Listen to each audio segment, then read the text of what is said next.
Revelaciones en contexto. Doctrina y Convenio 76. La visión. A principios de 1832, el profeta José Smith y Sidney Rigdon estaban trabajando en la traducción del Nuevo Testamento en Hiram, Ohio, en la casa de John y Alice Johnson. Durante ese estudio intensivo de las Escrituras, el profeta reflexionó sobre las muchas verdades que el Señor había revelado a los santos y observó. Era evidente que se habían quitado de la Biblia muchos puntos importantes tocantes a la salvación del hombre, o se habían perdido antes de su compilación. Una de las preguntas sobre las que José y Sidney meditaban en ese tiempo, es lo que sucede después de la muerte. Las verdades sobre la vida después de la muerte que se dieron por revelación, llevaron al profeta a observar que si Dios recompensa a todos de conformidad con los hechos realizados en la carne, el término, cielo, tal como se utiliza en relación al hogar eterno de los santos, debe incluir más de un reino. El 16 de febrero de 1831, José y Sidney estaban traduciendo Juan 5:29, que declara que los muertos que hicieron el bien, saldrán a resurrección de vida, más los que hicieron el mal a resurrección de condenación. Después de que el profeta dictó la traducción de ese versículo, él y Sidney vieron una visión concerniente a la economía de Dios y su vasta creación por toda la eternidad. Jesucristo se les apareció y conversó con ellos, y se les mandó escribir la visión mientras se hallaban aún en el Espíritu.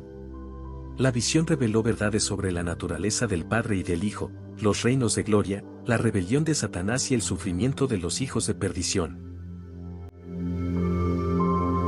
12 testigos. Había aproximadamente otras 12 personas que estuvieron presentes durante la visión.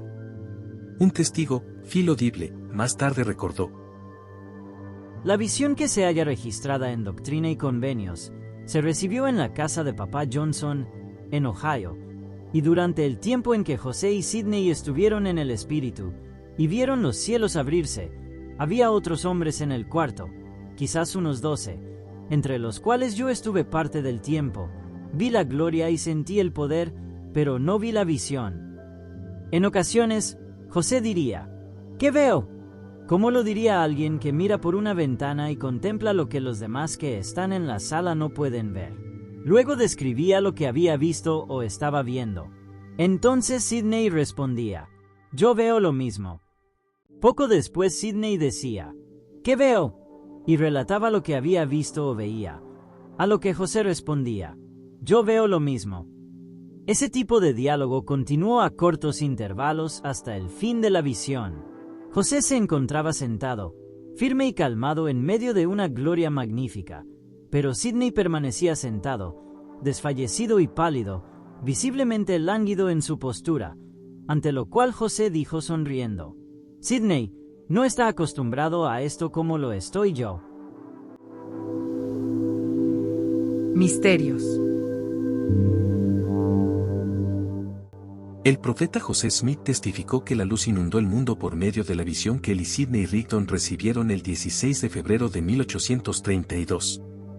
Aun cuando José y Sidney escribieron mucha de la doctrina que se les reveló en la visión, el Señor mandó que algunas de las verdades reveladas no se escribieran.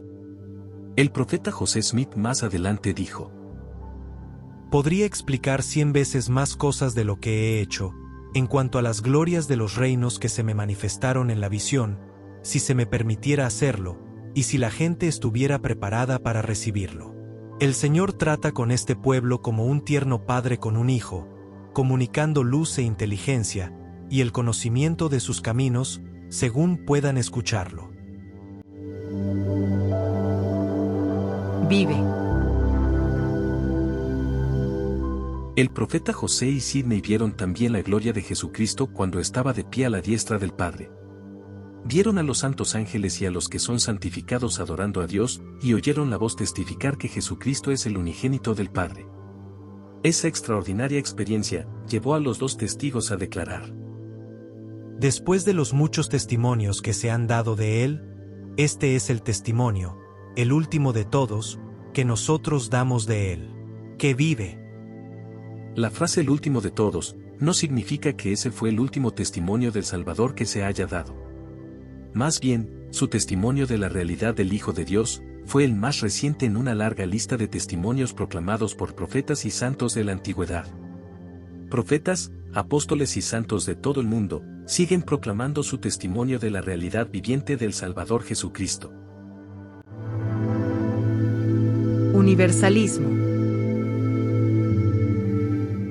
Aun cuando algunos miembros de la Iglesia recibieron con entusiasmo la visión y llevaban consigo preciadas copias escritas a mano de la revelación para compartir en sus misiones, no todos compartieron el mismo entusiasmo al saber del contenido de esas cartas. En la época de José Smith, los cristianos por lo general creían que en la vida venidera, Dios asignaría a algunas personas al cielo y condenaría al resto a sufrir por la eternidad en el infierno. Esa idea era común entre los primeros miembros de la Iglesia. El padre del profeta, Joseph Smith, y el bisabuelo del profeta, Asael Smith, creían en el universalismo, y que Dios finalmente salvaría a los inicuos después de que hubieran padecido lo suficiente. Sin embargo, hubo un número cada vez mayor que consideraba que ese punto de vista era incompatible con otras enseñanzas bíblicas respecto a la misericordia, la justicia y el poder de Dios para salvar. La mayoría de los cristianos sentían que el universalismo iba demasiado lejos y que su enseñanza de salvación universal quitaba todo incentivo de guardar los mandamientos de Dios y conduciría a una vida inmoral y pecaminosa. Muchos de los primeros conversos de la Iglesia estuvieron de acuerdo con ciertos pasajes del Libro de Mormón y sintieron que confirmaban su punto de vista. Sin embargo, para algunos conversos, la visión parecía promover enseñanzas universalistas. En consecuencia, a medida que los misioneros comenzaron a llevar información de la visión a las ramas lejanas de la Iglesia, se creó un gran revuelo. Rechazo. Algunos observadores externos se burlaron de la doctrina recién revelada. Un periódico cristiano respondió a la visión, afirmando sarcásticamente que José Smith procuraba desacreditar el universalismo al profesar la salvación de todos los hombres. Lo más desconcertante para el profeta fue la reacción de algunos miembros de la Iglesia. Fue una dura prueba para muchos, recordó Brigham Young. Algunos apostataron debido a que Dios tenía un lugar de salvación, a su debido tiempo, para todos.